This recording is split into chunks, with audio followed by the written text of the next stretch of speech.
Reproduction आज हम करेंगे, अभी हम करेंगे हमारा न्यू टॉपिक रिप्रोडक्शन। ठीक है, रिप्रोडक्शन में क्या होता है? Formation of new individuals of similar kind. ये तो हमारा पुराना वाला डेफिनेशन है, बट ये रिप्रोडक्शन का ज़रूरत क्यों पड़ा? Why it is important? है ना, इम्पॉर्टेंट है ना reproduction, but why it is important? ये इम्पॉर्टेंट इसीलिए है because it is required for survival of population. Survival for population क्यों इम्पोर्टेंट है पॉपुलेशन के लिए? वो तो अच्छा है ना, पॉपुलेशन कम हो जाएगा तो हमारा अभी पॉपुलेशन कितना बड़ा हुआ है, पॉपुलेशन कम हो जाएगा तो लोग को रहने के लिए जगह रहेगा, खाने पीने के लिए अच्छा होगा। नहीं, अगर हर कोई अगर ऐसे ही सोचने लगे ना तो दुनिया ख़त्म हो जाएगी। Example, let's take an example. ठीक है, ये है मेल, ये है फीमेल। ठीक है, they are modern, right? Modern, they will say कि no we are not of married type, so we will not do marriage, will live in. ठीक है, I know you guys know about live in, but don't try to act too smart. मुझे पता है, तुम लोग को पता है। ठीक है, तो ये कोई बड़ी बात नहीं है। तो live in, तो ये बोलेंगे live in, I don't like kids, no we are not of kids type, हम आंटी नहीं, हम बहन जी नहीं है, राइट? तो they will not do kids। ठीक है, तो ये पॉपुलेशन को नहीं बढ़ाएंगे, इनका जनरेशन तो यहीं ख़त्म हो गया। ये बूढ़े होंगे ना कभी, राइट? बूढ़े होंगे तो ये मर जाएंगे। जब ये मर जाएंगे तो इनका जनरेशन आगे बढ़ेगा? नहीं बढ़ेगा। इसी तरह एक ये अंकल आंटी है, इसी तरह दूसरे अंकल आंटी सोचेंगे, हर कोई ऐसे ही सोचेगा। Everybody think about the world ख़त्म हो जाएगा, पॉपुलेशन ख़त्म हो जाएगा। तो it is required for the survival of the population. अगर ये लोग का किड्स आगे रहेगा तभी तो ये पॉपुलेशन बढ़ता जाएगा ना, तो फिर इनका तो यहीं पे जनरेशन स्टॉप हो जाएगा, है ना? तो इसीलिए reproduction is required for the survival of the population. तभी तो इनका पॉपुलेशन का जनरेशन आगे बढ़ता रहेगा, वर्ल्ड बैलेंस रहेगा। अगर ये लोग रिप्रोड्यूस नहीं करेंगे, चलो ठीक है इन लोग ने नहीं किया, फिर हर धीरे धीरे पूरा पॉपुलेशन का माइंड ऐसे हो जाएगा, वो सोचेंगे कि नहीं हम we will not reproduce, why to waste our time in all this kind of stuff, है ना? हम लोग तो मॉडर्न है ना? तो वर्ल्ड तो आगे बढ़ेगा ही नहीं, वर्ल्ड तो वहीं ख़त्म हो जाएगा। दुनिया हर कोई वैसे सोचेगा तो उनका तो वहीं पे जनरेशन ख़त्म, पॉपुलेशन ख़त्म। पॉपुलेशन क्या, एक भी इंडिविजुअल नहीं रहेगा, है ना? तो दुनिया वहीं ख़त्म हो जाएगा। तो इट इज़ इम्पॉर्टेंट। दूसरा क्या है? It compensates for loss of life due to death. इसका क्या मतलब है? अच्छा एक चीज़ मुझे बताओ, ये छोटा सा बेबी है, ठीक है? मतलब चलो ये छोटा सा बेबी है, अब ये बेबी से टीन हुआ, ठीक है? Teen to adult, adult to young, right? Young to old. अब ये कैसे हो गया? ओल्ड, है ना? ओल्ड से क्या हो गया इनका? डेथ। अब ये क्या हो गया? डेथ हो गया इनका, ठीक है? बेबी था, ठीक है? टीन हुआ, टीन से क्या हुआ? अडल्ट, अडल्ट से क्या हुआ? यंग,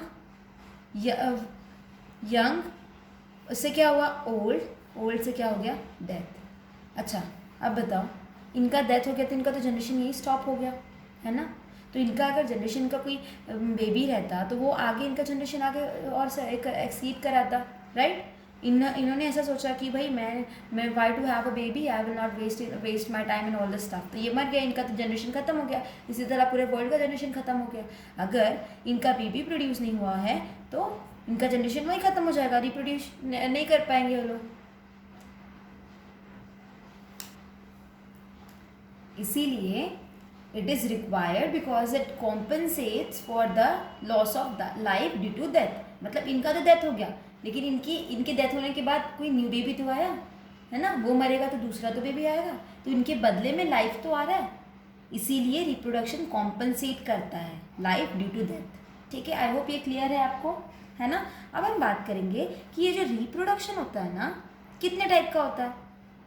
रिप्रोडक्शन जो है ये सबको पता है, मैम इसमें कौन सी बड़ी बात है, दो टाइप का होता है, सेक्सुअल रिप्रोडक्शन और असेक्सुअल रिप्रोडक्शन। हाँ मुझे पता है, आपको पता है, ठीक है। सेक्सुअल रिप्रोडक्शन क्या होता है, बाय पेरेंटल होता है, राइट। और ये कैसा होता है, यूनिपेरेंटल होता है ना। बाय पेरेंटल यूनिपेरेंटल मतलब क्या, इसमें मेल फीमेल दोनों इन्वॉल्व होता है, इसमें सिंगल पेरेंट होता है, इसमें ठीक है। इसमें कैसा होता है, इसमें गेमेट फ्यूज होगा, जाइगोट बनेगा, जाइगोट के बाद क्या बनेगा, बेबी बनेगा, है ना, है कि नहीं। इसके बाद क्या है, अब बताओ सेक्सुअल रिप्रोडक्शन में क्या होता है, असेक्सुअल रिप्रोडक्शन में क्या होता है वो पढ़ेंगे।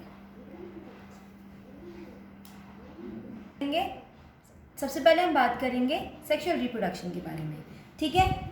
अब ये जो है ना हर लिविंग ऑर्गेनिज्म शो करता है, shown by all living organisms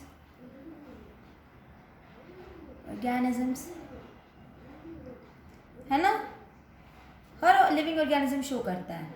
but कुछ लिविंग ऑर्गेनिज्म शो नहीं करते, तो क्या वो लिविंग नहीं है, बताइए। एग्जाम्पल, एक्सेप्शन क्या है इसका, एक्सेप्शन क्या है, स्टेराइल एंड इनफर्टाइल कपल्स, है ना, म्यूल, वर्कर बी,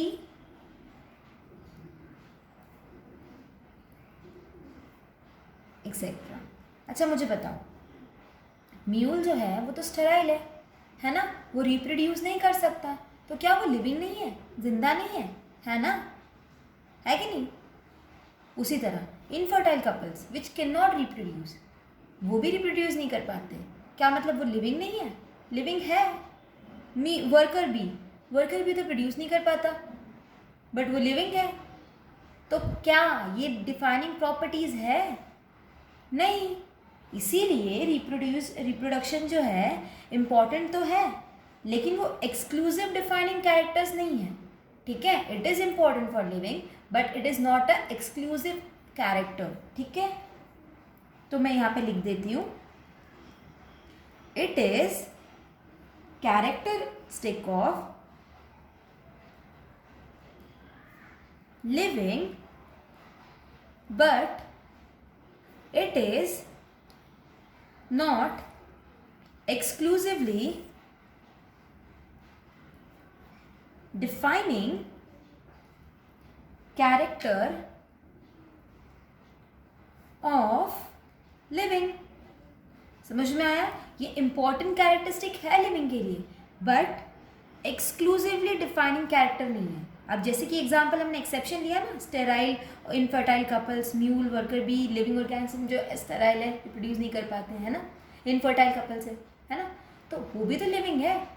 तो अगर हम रिप्रोडक्शन को मानेंगे तो फिर हमको उन लोगों को नॉन लिविंग बनाना पड़ेगा, और हम ऐसा कर नहीं सकते। इसीलिए रिप्रोडक्शन जो है एक्सक्लूसिव कैरेक्टरिस्टिक नहीं है, कैरेक्टरिस्टिक है लिविंग के लिए बट एक्सक्लूसिव डिफाइनिंग कैरेक्टर नहीं है, ठीक है। उसके बाद हम बात कर रहे हैं असेक्सुअल रिप्रोडक्शन, ठीक है। असेक्सुअल रिप्रोडक्शन में क्या है,